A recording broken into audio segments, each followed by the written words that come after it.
Hey, good morning. Timmy and Jana Gibson with Renewing Your Marriage. Today is Friday. Thank God it's the weekend. And we just want to continue with our series about affair-proofing your marriage, how to protect yourself against an affair. We talked about meeting the needs, the unmet needs within a relationship, how that's important to work on that. Unmet needs within ourselves, how we have to work on that. And then I want to tag on what we talked about yesterday, just a little bit about not just our unmet needs within ourselves, but how to control those unmet needs within ourselves. Besides reading books and growing personally, it would be to make sure we're thinking on the right things. The Bible says in Proverbs that as a man thinketh in his heart, so is he. And so when what you think about, you are. What you think about is what you say is what you do. The Bible also says in Philippians to think on things that are true and honest and of a good report. And so how to protect yourself in your marriage, protect yourself from an affair, is having the right thoughts about your spouse.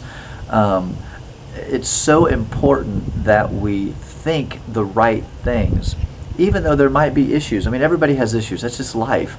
But if I hone in and focus on and get a magnifying glass and put it up and start looking at what I don't like, it's just like anything in life. I mean, I could go look at my car and it looks great, but if I started looking real close, I could find every ding, every scratch, every chip, everything that's not right with it. And next thing you know, every time I walk out, I'm just seeing every ding, every chip, and then the car becomes ugly to me. It's the same thing in a marriage. Yeah.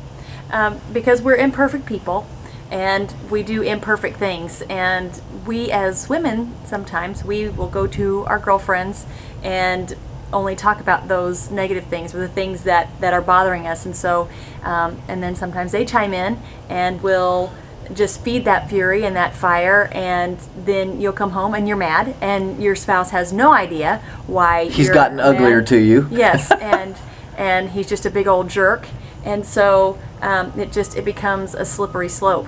So you definitely need to watch what you're thinking about, and if there are things you need to talk about, of course, talk about it to your spouse. Yeah, we're not saying ignore them. Just don't or ignore the issues. Just don't go complaining and bellyaching to all your friends about it and then expect it just to go away. Right. People, I just want to vent. Well, but when you vent it like that, it creates in your mind bigger issues. So here's our challenge on Friday, okay, is to think on things that are good about your spouse, and the things that you don't like, talk about them, deal with them, discuss them, work them out, and once you work them out, move on.